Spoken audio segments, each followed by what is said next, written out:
মুৰাইটো হিয়া মহালক্ষ্মী পায়া হয় জানো তাৰ মন চাৰিবা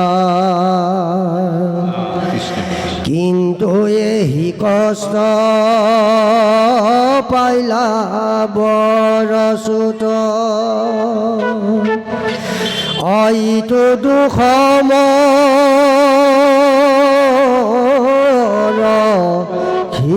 ৰখিবা কৃষ্ণই হি বুলি প্ৰিয় পদ ধূলি হৃদয়তে মলছিল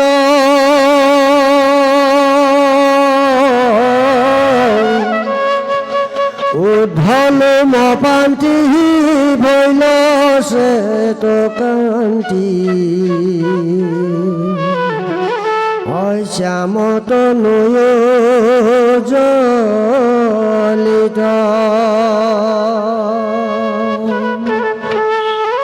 ভিগুৰ চৰণ কৰিলা মৰ্দন লাখে লাখে চক্ৰ পানী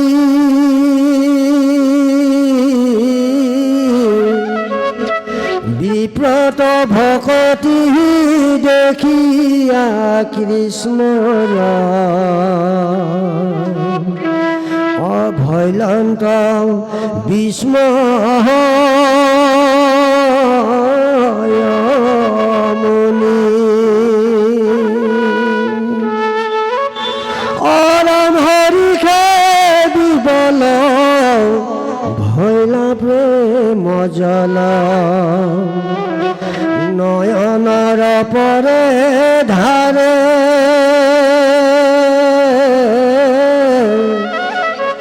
মুখে মোলাই মাও হৰখি লগাও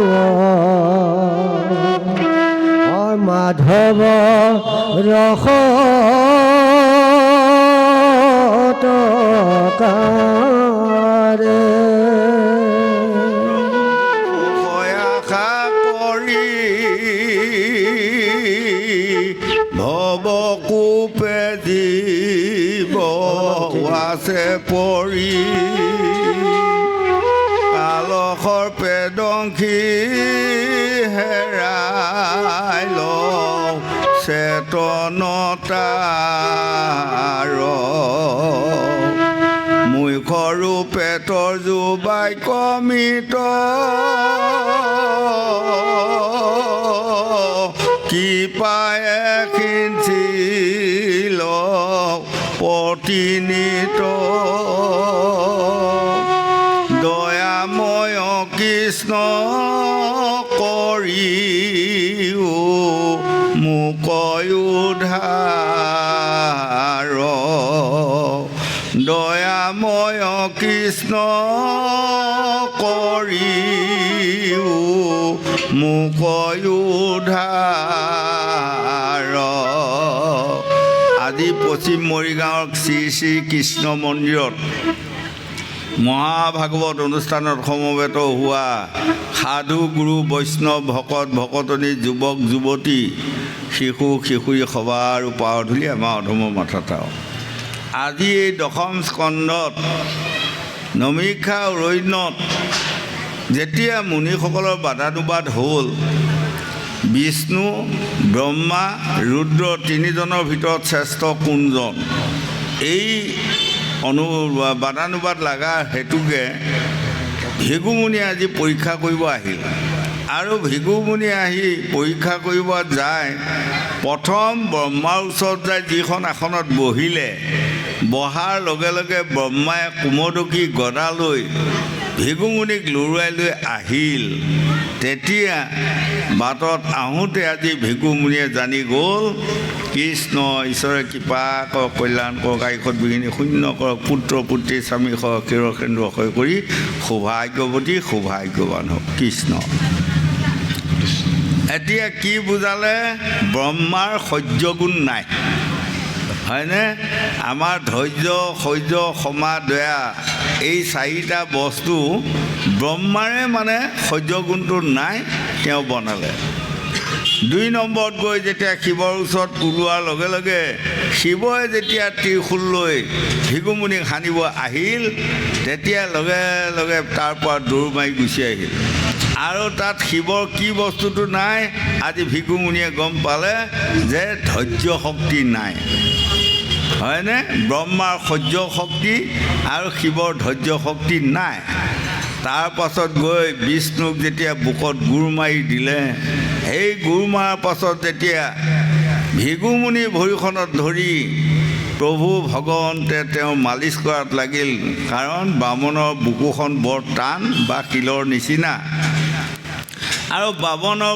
ভৰিটো বৰ কোমল গতিকে বৰ দুখ পাইছে চাগে তেনেধৰণৰ ভাৱেৰে সৈতে প্ৰভু ভগৱন্তে যেতিয়া ভিগুমুনিৰ ভৰি মালিচ কৰিলে সেই সময়ত ভিগুমুনি নিজকেই কান্দি পেলালে ইমান সহ্যগুণী ভগৱন্ত হয়নে আৰু আজি পৰম প্ৰভু ভগৱন্তে ভিগুমুনিক কৈছে তুমি যে মোক এই বুকত গুৰটো দিলা আজিৰ পৰা সকলোৰে বুকৰ এইকণ জেগা শাল হৈ ৰ'ল আৰু তোমাৰ এইটোৱে মোৰ বুকত শিৱৎস প্ৰান্তি হওক সেইদিনাৰ পৰা প্ৰভু ভগৱন্তৰ বুকত সেইটোৱে হ'ল বুকৰ শিৱৎস প্ৰান্তি হয়নে ভিগুমুনি গেৰুৱাৰ যিটো লাঠি সেই লাঠিটোৱে আমাৰ বুকতো এতিয়া সেইটো লাগি শাল হ'ল আৰু তেতিয়া আজি ভিগুমুনিয়ে কান্দি কান্দি প্ৰভু ভগৱন্তৰ ফালে চাই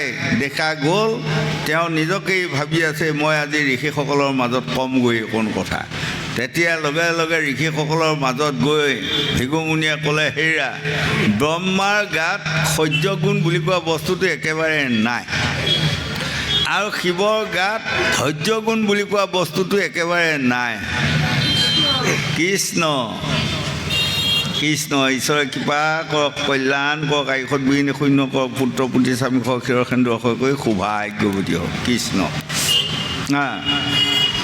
গতিকে সেই মুনিসকল আজিৰ পৰা আপোনাসকলে পৰম প্ৰভু ভগৱন্তই শ্ৰেষ্ঠ বুলি সকলোৱে ভাবি ল'ব হয়নে এয়াই হ'ল বিষ্ণু পুৰাণৰ আংশিক কথাখিনি আনি আজি ভাগৱতত লিপিবদ্ধ কৰিছে আৰু সেই লিপিবদ্ধ কৰা এই কেইফাকি পদকে গুটিয়াই লৈ গৈ মাধৱদেৱে ঘোষাত লিখিছে গোবিন্দ গোবিন্দ গোবিন্দ গোবিন্দ গোবিন্দ ৰাম মুৰাৰী অনন্ত কোটি ব্ৰহ্মাণ্ডৰ হৰি অধিকাৰী অনন্ত কোটি ব্ৰহ্মাণ্ডৰ অধিকাৰী হ'ল হৰি গতিকে সেই লোকসকল আপোনাসকলে চাওক ব্ৰহ্মাকো আমাক লাগিব শিৱকো আমাক লাগিব কিন্তু শ্ৰেষ্ঠ আসনখনত আমি কাক বহুৱাব লাগিব সদায় বিষ্ণুক বহুৱাব লাগিব নহয় বাৰু গতিকে এয়াই হ'ল আমাক প্ৰমাণ দি প্ৰভু ভগৱন্তে আজি প্ৰমাণ দিলে ইমান ধৈৰ্য গুণ সহ্য গুণ গতিকে আমাৰ মনুষ্যসকলক এইটো দেখুৱালে যদি মই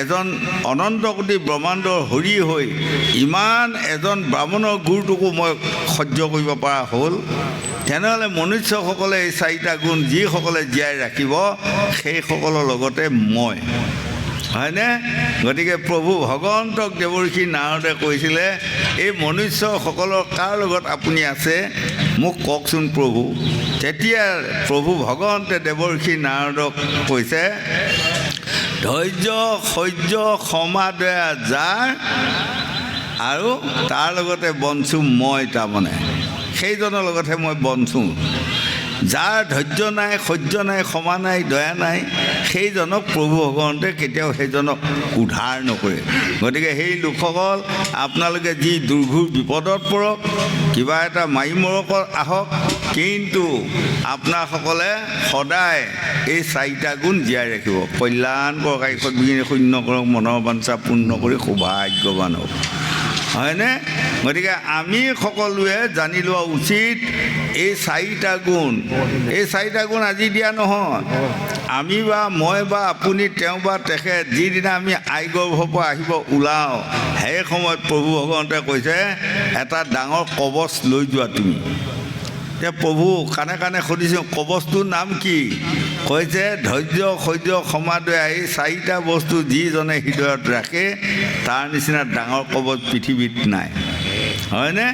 আমাৰ মানুহ কিছুমানে মন কৰকচোন, কিবা খেতৰ মকচিয়া দৈত দানৱে ধৰিলে তাবি একোটা বান্ধি লয় বাৰু লওক, কিন্তু যাৰ গাত ভগৱন্তৰ চাৰিটা এই গুণৰ যাৰ হৃদয়ত যিয়ে জীয়াই ৰাখি আছে, তেনেহ'লে দৈত দানৱক ভয় কৰি তাবিজ বান্ধি ল'বলগীয়া নাই, সেইটো ডাঙৰ কবচ হৈ আছে, হয়নে?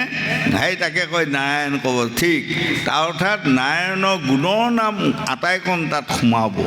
গোবিন্দ যাওক না কৃষ্ণ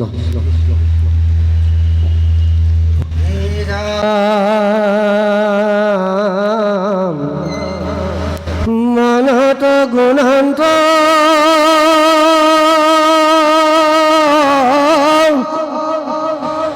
প্রভু ভগবন্ত এহিকে বিপর দেব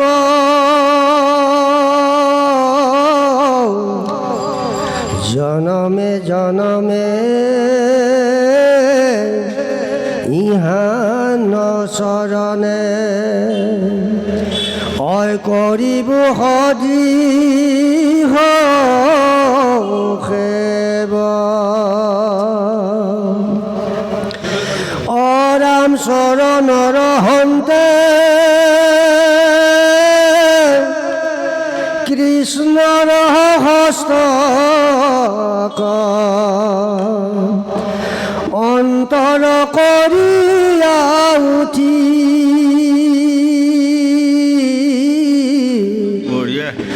লাজে মনহুয়া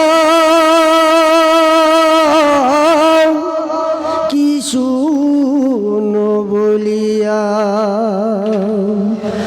অচলিলা পৰম স্তুতি। যেতিয়া প্ৰভু ভগৱন্তে ভৃগুমুনিক ইমানকণ কথা বহাই ক'লে, তোমাৰ বামনৰ ভৰি আৰু মোৰ হৃদয়ত পৰাৰ লগে লগে আজিৰ পৰা মোৰ হৃদয়ত যদি কিবা দুখ ভুল অপৰাধ পাপ আছিল, আটাইকণ নাশ হ'ল। বামনৰ ভৰি, হয়নে? সেইখিনিতে আমাক সংস্কৃত শ্লোকত কৈছে, তাৰ পৰা ভাঙনিত অসমীয়ালৈ আনা, বামন দৰ্শনে পাপ হয়।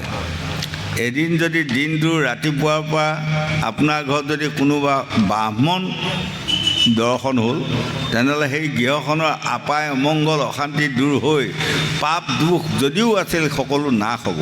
কিন্তু সেই আকৌ বামনৰ 12টা গুণ তেওঁৰ গাত আছেনে নাই সেইটো জানিব লাগিব, থাকিব লাগিব, হয়নে? বামনৰ 9টা গুণ, তাৰ ওপৰত আৰু 3টা গুণ, এই সেই বামনৰ 12টা 9 গুণীয়া লগুণডাল যে লৈ আছে, এটা এটা গুণতে এটা এটা গুণ সোমাই আছে। সম আছে, দম আছে, ধৈৰ্য আছে, সহ্য আছে, ক্ষমা আছে, দয়া আছে, অহিংসা আছে, হয়নে? তেনেকৈ যাওঁতে যাওঁতে এই 12টা গুণ যিজন বামনৰ গাত আছে, সেইজন বামন যদি গৈ আপোনাৰ গৃহত প্ৰৱেশ কৰিলে, তেনেহ'লে আপোনাৰ ঘৰৰ আপায় অমংগল অশান্তি ৰোগ ব্যাধি দূৰ হ'ব, আৰু যদি কিবা ভুলকৰ্মে পাপ আছিল সিও নাশ হ'ব। সেইকাৰণে বিষ্ণু পুৰাণত কৈছে বামন দৰ্শনে পাপ হয়। কিন্তু যদি ব্ৰাহ্মণৰ এইকেইটা গুণ নাই, তেনেহ'লে নহ'ব। এইটো কৃষ্ণ ঈশ্বৰে কৃপা কৰক, কল্যাণ কৰক, 1 কৰক, মনৰ বাঞ্ছা পূৰ্ণ কৰি সৌভাগ্যৱান। গতিকে আমাৰ বামনসকলে জানি লোৱা উচিত, আমাৰ যেনেকৈ সাধু গুৰু বৈষ্ণৱ ভকতসকলৰ এই 9টা গুণ পুৰাদমে লাগে, কিন্তু বামুণৰ 12টা গুণ পুৰাদমে লাগে। তাকে কৈছে ব্ৰাহ্মণ, হয়নে? গতিকে আমাৰ সজনসকলেও জানিব লাগিব, আমাক 9টা গুণ আমাক খুব প্ৰয়োজন।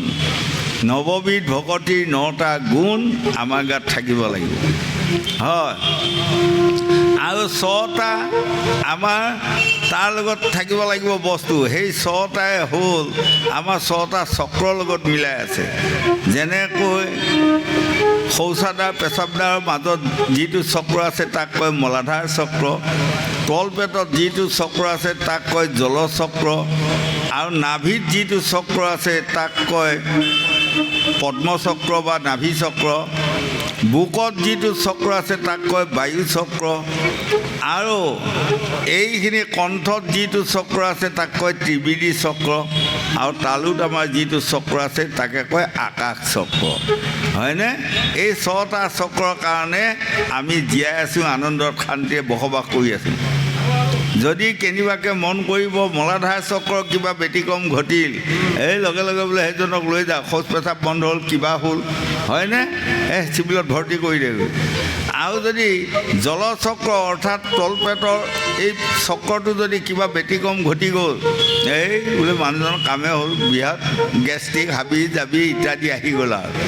নহয়নে আৰু নাভি চক্ৰটো যদি কেনিবাকৈ অকণমান ব্যতিক্ৰম হ'ল তেনেহ'লে জানিব তাৰ হানা খোচা নানা ৰকমৰ বেমাৰ আহিল তেতিয়া চিকিৎসাৰ প্ৰয়োজন বুকত থকা চক্ৰটো ব্যতিক্ৰম ঘটাৰ লগে লগে সেইজন মানুহ কি ক'ব এই হাৰ্টৰ দুখ হেন তেন তেন তেন ইত্যাদি আহি গ'ল হয় আৰু কণ্ঠত থকা চক্ৰৰ ব্যতিক্ৰম ঘটাৰ লগে লগে বোলে সেইজনৰ কি হ'ল আহো ডাঙৰ বেমাৰ হ'লেও কেঞ্চাৰ আহি গ'ল হেন তেন তেন তেন ইত্যাদি হয়নে আৰু আকাশ চক্ৰ তালুত থকা চক্ৰটো ব্যতিক্ৰম ঘটাৰ লগে লগে বোলে এই তাৰ কামেই নাই তেজপুৰকহে নিব লাগে আৰু মাথাই কাম নকৰাই হ'ল আৰু হয়নে বাৰু তেনেধৰণৰ গতিকে এই ছটা চক্ৰই আমাক ৰক্ষণাবেক্ষণা দি আছে ইয়াক ছটা নিয়মৰ সৈতে আমি পালন কৰি থাকিব লাগিব তেনেহ'লে আমি তাৰ পৰা নিস্তাৰ পাম গতিকে আমাৰ দেহত যিবোৰ বস্তু আমাক দিলে বিনা কাৰণত এটা বস্তু দিয়া নাই নহয়নে যেনেকৈ আমাক ছটা ধাতু দিলে শুক্ৰ শনিত কল্যাণ কৰক আয়ুষ দুগুণে শূন্য কৰক মনৰ বাঞ্ছা পূৰ্ণ কৰি সৌভাগ্যৱান হয়নে কাৰণ প্ৰত্যেকটো বস্তুৰে প্ৰত্যেকটা একোটা একোটা কাম আছে হয় সাতটা ধাতুৱে আমাক কাম কৰি আছে সাত ধাতু নহ'লে আমি জীয়াই থাকিব পাৰিম জানো শুক্ৰ শনিত মেদ মাংস অস্থি মজ্জা চৰ্ম সাতটা ধাতু আৰু পাঁচটা ভূতৰে সৈতে তৈয়াৰ যদি পাঁচটা ভূতৰে আমাক তৈয়াৰ নকৰা হয় আমি মানুহৰূপে বা গাহৰি কুকুৰ চিগাল ৰূপে কোনেও জগতত ভ্ৰমণ কৰিব নোৱাৰে হয় গতিকে আমাৰ দেহ মাৰ্গত সেইকাৰণে আমাক কৈছে এইবোৰ বস্তু আমাক দেহতে দি থৈছে এই দেহৰ বস্তুখিনি আমি সুপৰিচালিত কৰিব লাগিব পঞ্চতি বিংশতি তত্ত্ব কোনোজন নাজানো আমি সীমা নৱদাৰে ঘূৰি জীৱ আছে ফুৰি বুজিবা তাৰ মহিমা নখন দৰ্জাৰ সন্মুখৰে সৈতে আমাৰ আত্মাটো বা জীৱটো ঘূৰি আছে সদায় কোনখন দৰ্জাই কি ভাল কাম কৰিছে বেয়া কাম কৰিছে তাক আমাৰ জীৱই সদায় দেখি আছে আৰু বেয়া কাম কৰাৰ লগে লগে জীৱই বৰ দুখ প্ৰকাশ কৰে হাই হাই তুমি যে এইবোৰ বেয়া কাম কৰিছা নিশ্চয় মই শিয়াল কুকুৰত জন্ম পামগৈ হয় আৰু ভাল কাম কৰিলে তেওঁ আকৌ নিজকে ধন্যবাদ লয় নিশ্চয় মই ভাল জন্ম পাম বা ভাল ভকতৰ সংগ পাম হয়নে সাধুৰ সংগ ভকতৰ সংগ সহজ নহয় আৰু গোটেই সহজ যিসকল দুষ্টমতী দুষ্ট প্ৰকাশৰ মানুহ সেইসকলৰ কাৰণে ভকতৰ সংগটো জন্মে জন্মে নাপায় আৰু যিসকলে সদায় অন্তৰখন পবিত্ৰ খোলা অন্তৰেৰে থাকি সাধুৰ সংগত ফুৰে সেইসকলে কিন্তু জন্মে জন্মে ভকতৰ সংগ পাবই হয়নে সেইকাৰণে আমাৰ বলি ৰজাক যেতিয়া তিনিপদ ভূমি দান লৈ বটু বামুণে প্ৰশ্ন কৰিছিলে হেৰা বটু বামুণ কৃষ্ণ কৃষ্ণ ভুল হৈছে মোৰ হেৰা বলি ৰজা অলপ আগত তুমি কৈছিলা স্বৰ্গ মৰ্ত্য পাতালখন মোৰ এতিয়া তোমাৰ আৰু কিবা আছে নেকি কোৱাচোন তেতিয়া প্ৰভুৰ চৰণত ধৰি বলিয়ে কৈছিলে প্ৰভু আজি আৰু মোৰ একো নাই মই স্বৰ্গ মৰ্ত্য মোৰ বুলি কোৱাটোৱে হ'ল মোৰ গৌৰৱ এই গৌৰৱৰ আজি আপুনি প্ৰতিশোধ ল'লে আহি মই ধন্যবাদ দিছোঁ এতিয়া বটু বামুণে কৈছে তোমাক স্বৰ্গত 100জন মূৰ্খ অজ্ঞানী দিম আৰু পাতালত 9জন জ্ঞানী মানুহ দিম এতিয়া কোনটো থানত থাকিবা কোৱা আৰু স্বৰ্গত থাকিলে তুমি ৰজা হৈ থাকিব পাৰিবা 100 মূৰ্খ জ্ঞানীৰ মাজত আৰু পাতালত থাকিলে তুমি এজন বৈৰাগী বা বৈষ্ণৱ হৈ থাকিব লাগিব 9জনৰ লগত কোনটো জেগা লোৱা কোৱা তাতে থ'ম এই তেতিয়া বলিয়ে কৈছিল আৰু ৰাজসুখ আৰু মোক প্ৰয়োজন নাই হয়নে? স্বৰ্গত 100জন অজ্ঞানী মূৰ্খৰ লগত থাকিলেও তাৰ শান্তি নহ'ব, ৰজা হৈ তাত মই ভাল শান্তি নাপাম। গতিকে মোক পাতালত জাগা দিয়ক, মই 9জন জ্ঞানীৰ সংগত 9জন বৈষ্ণৱৰ সংগত মই থকাৰ সুবিধাটো পাম। এই লগে লগে প্ৰভু ভগৱন্তে সুতলপুৰত বলিক থান দিলে। গতিকে আমাক কৈছে আমিও সদায় সজনৰ সংগটো বিচাৰিব লাগিব, দুৰ্জনৰ সংগ বিচাৰিব নাপায়। ভাগৱতে আমাক বুজাই আছে। গোবিন্দ গোবিন্দ পুনৰূপী যাই ঋষি সমাজত কহিলা খব বিতান্ত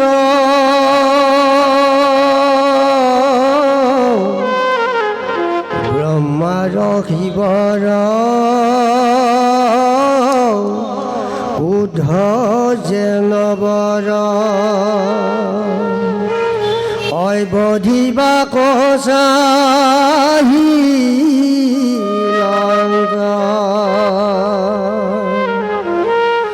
অৰাম হৰি ৰহিয়াত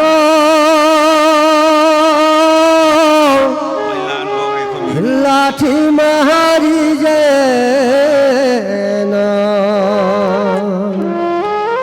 লভিলো মহোদয় ভিগুৰ মুখৰ শুনি মুনিগণে অভৈলন্ত মহাবিস্ময়।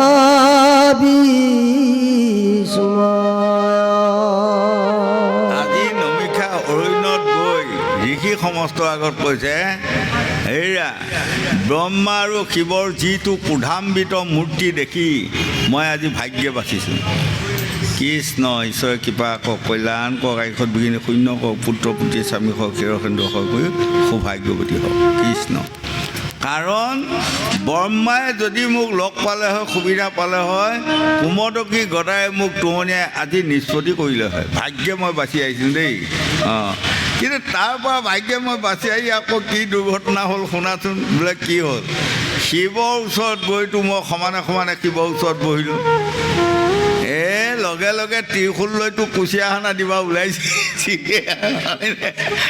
আজি ভাগ্যে ভিগুমণি যদি লৰ নামা হয়, এই কুচিয়া হানা দিলে হয়।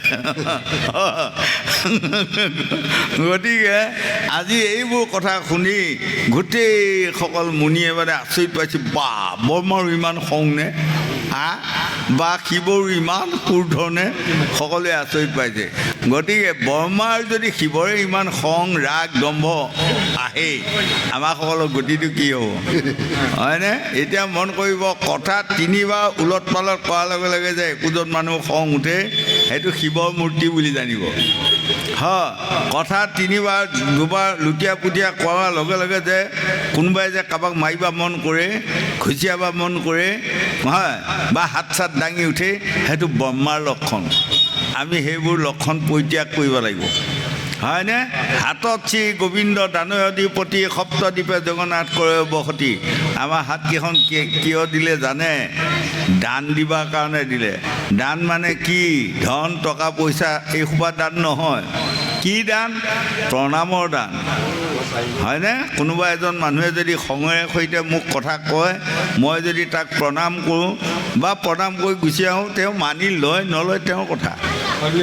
হয়, আৰু তেওঁ যদি তমগুণী মানুহ হয়, তেওঁ কেতিয়াও মানি নলয়।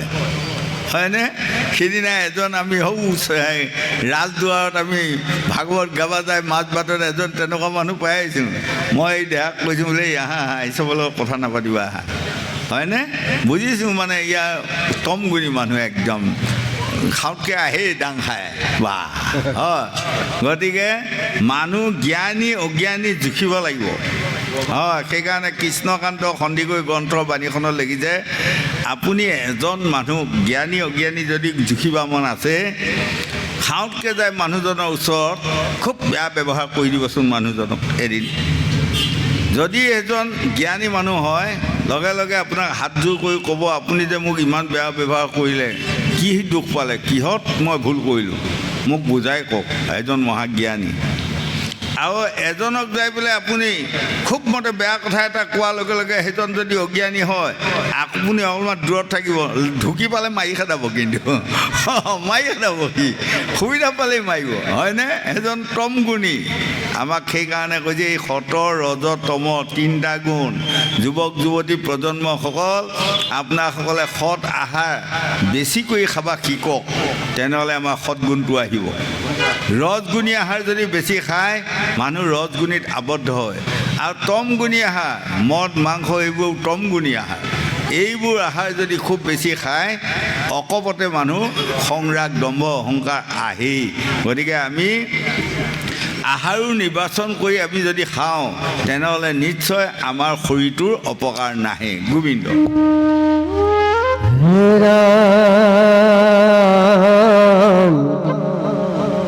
ভঙ্গিলা সংশয় জানিলা নিশ্চয় অয় কৃষ্ণ হে পৰম দেৱ ভজিবা কযুগ বিষ্ণু মনে আজ অয় সংসাৰত নাহি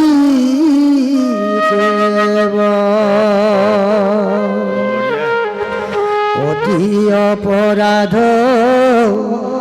কৰিলে ক্ষমা অনন্ত ভজিলে হৰি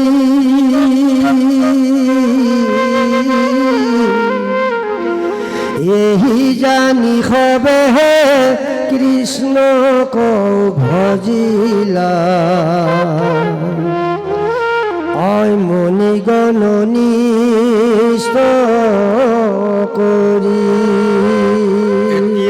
আজি মুনিসকলৰ আগত ভিগু মুনিয়ে কৈ আছে, সেই মুনিসকল, এতিয়া আপোনাসকলে ব্ৰহ্মাক যদি কোনোবাই প্ৰাৰ্থনা কৰি বা ব্ৰহ্মাৰ যদি কোনোবাই তপস্যা কৰে তেনেহ'লে 100 বছৰতে তাৰ ফল পায়।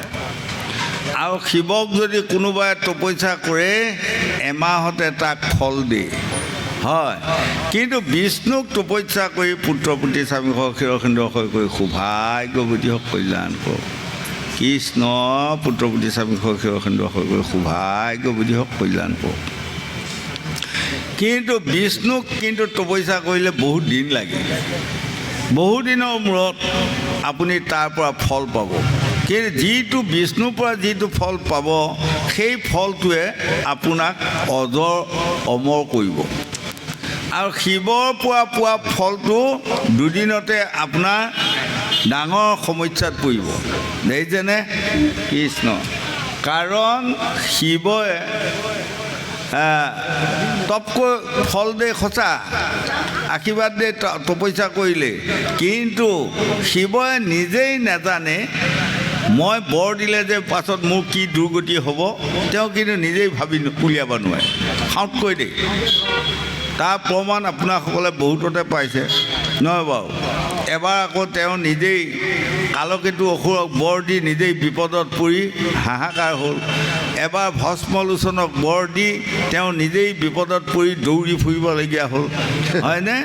তেনেকৈ ব্ৰহ্মাই আকৌ বৰ দি নিজেই বিপদত পৰি, ব্ৰহ্মাই বৰ দি নিজে বিপদত পৰাতকৈ প্ৰভু ভগৱন্তক বিপদত পেলায়, হয়নে?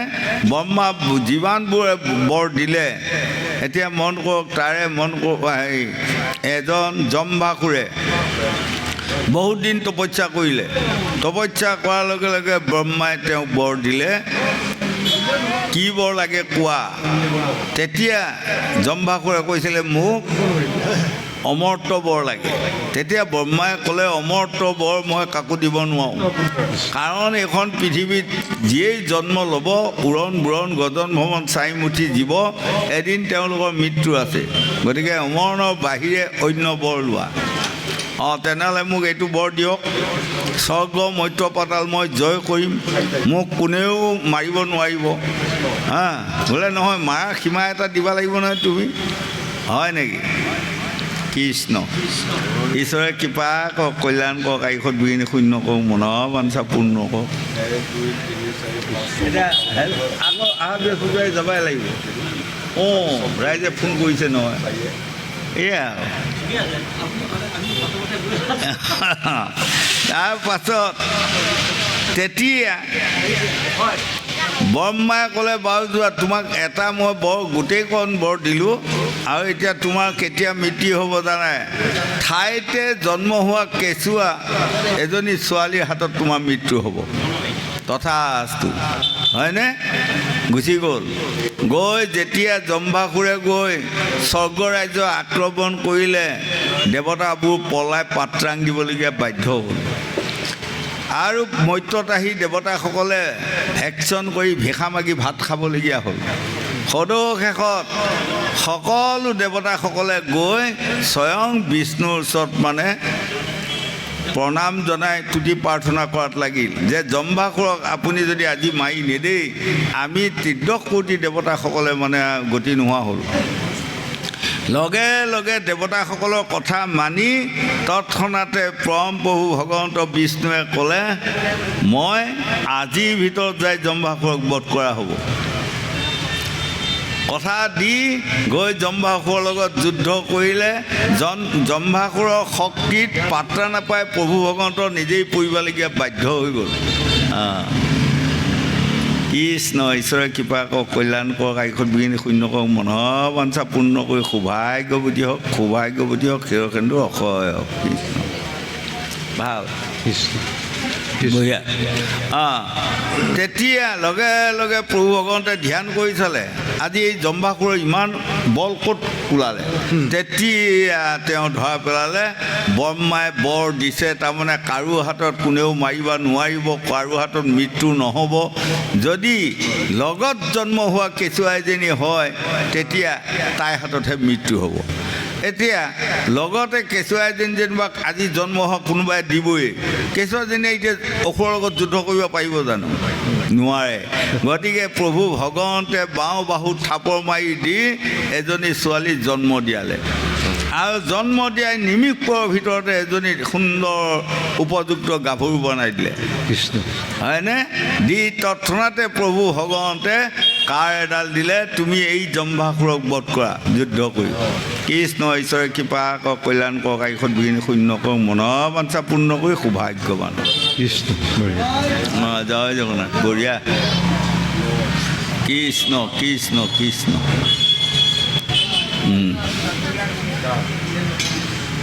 তেতিয়া সেই কাৰডাল পাই সেই ছোৱালীজনীয়ে অসুৰৰ লগত ঘৰত যুদ্ধ হ'ল আৰু যুদ্ধত আজি ছোৱালীজনীৰ হাতত জম্ভাসুৰ মৃত্যু হ'ল তেতিয়া লাহেকৈ ছোৱালীজনীয়ে পৰম প্ৰভু বিষ্ণুৰ চৰণত শৰণ লৈ ক'লে তুমিয়ে যেতিয়া মোক জন্ম দিছা তুমি মোৰ পিতা হয়নে এতিয়া মোৰ নাম কি হ'ব এই তেতিয়া পৰম প্ৰভু ভগৱন্তে ক'লে তোমাৰ নাম আজিৰ পৰা একাদশী হ'ব একাদশী তেতিয়া মইতো দেৱতী হ'লোঁ বোলে তুমি দেৱৰ দেৱতী তেনেহ'লে মই ক'ত খাম ক'ত থাকিম ক'ত যাম কৈছে আমাৰ যিবোৰ তিথিৰে একাদশী তুমি হ'লা এই একাদশী ব্ৰতটোত যিসকলে সেৱা পূজা কৰিব সেই আটাইকণ পূজা পাতল তুমি খাবা কৈছে তেতিয়া ছোৱালীজনীয়ে ক'লে মই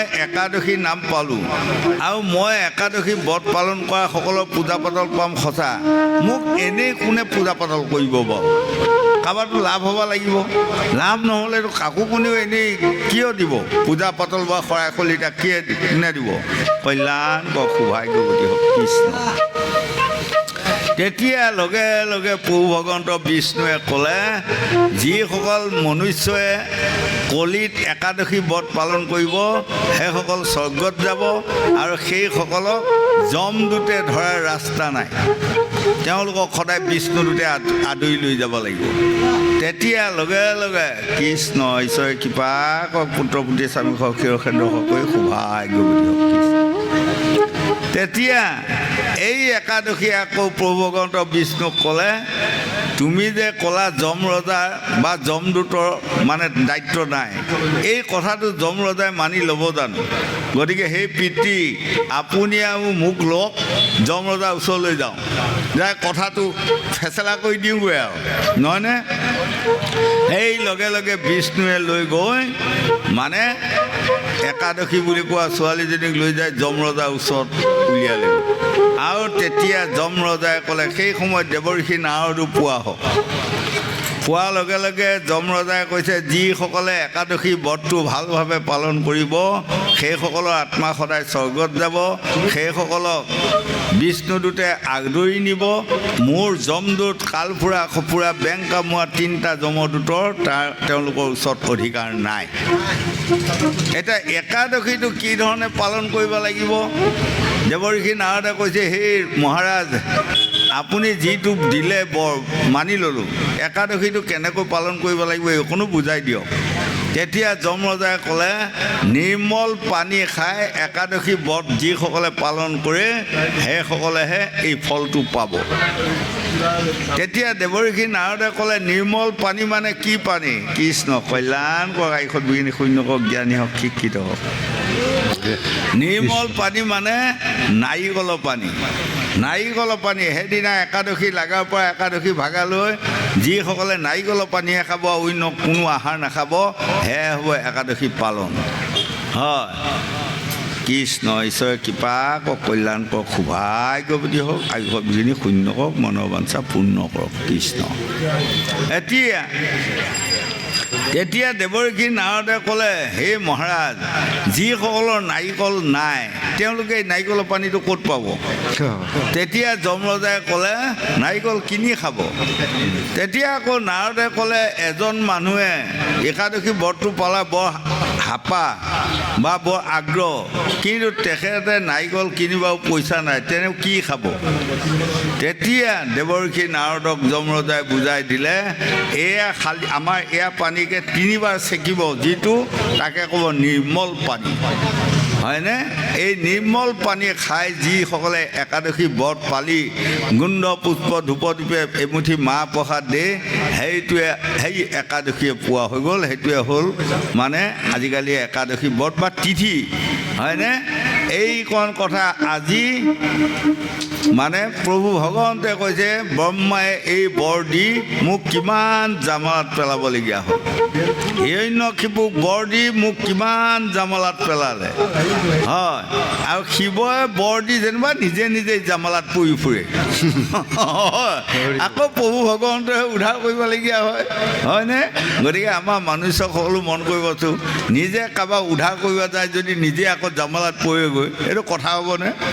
আপুনি নিজে জামালাত নপৰাকৈ পৰক উদ্ধাৰ কৰিব যত্ন কৰি ফুৰিব, হা? এজনক বোকাৰ পৰা উদ্ধাৰ কৰিব আৰু আপুনি লগতে বোকাত পৰি থাকিব, কথা হ'বনে? এইটো নহয়। সেইকাৰণে আমাক মানে বংগদেশৰ চৈতন্যদেৱে লিখিছে ভাবিও চিন্তিও কৰিও কাজ কৰিও ভাবিও না। যি কৰ্ম আপুনি কৰিব আগেই ভাবি চিন্তিহে কৰ্মটো কৰিব। যি কাৰোবাক কথা দিব আগেই ভাবি চিন্তি কথাটো দিব, তাৰমানে বাক্য দিয়াৰ পাছত সি আৰু লংঘন নহয়, হয়নে? সেইকাৰণে গংগাৰ পাৰত শুকদেৱে পৰীক্ষিতক কৈছে হেৰা ৰজা, এটা বস্তু কোনোবাই এৰি দিলে, দিয়াৰ লগে লগে বস্তুটো বেয়া, ঘূৰাই লৈ আহিলে সামৰি থ'লে, আৰু এটা বস্তু এৰি দিয়াৰ পাছত তাক ঘূৰাই আনিব পৰা ক্ষমতা নাই, তাৰ নাম কি জানা? বোলে কি গুৰুদেৱ? বাক্য। বাক্য কোৱাৰ পাছত তাক ঘূৰাই আনিব পৰা ক্ষমতা কাৰোৱে নাই। গতিকে বাক্য ব্ৰহ্ম, বাক্য যধাই মধাই আপোনাসকলে নিদিব, বাক্য যধাই মধাই ব্যৱহাৰ নকৰিব, তেনেহ'লে নিশ্চয় মুখখন আপোনাসকলে ভালে ৰাখিব পাৰিব।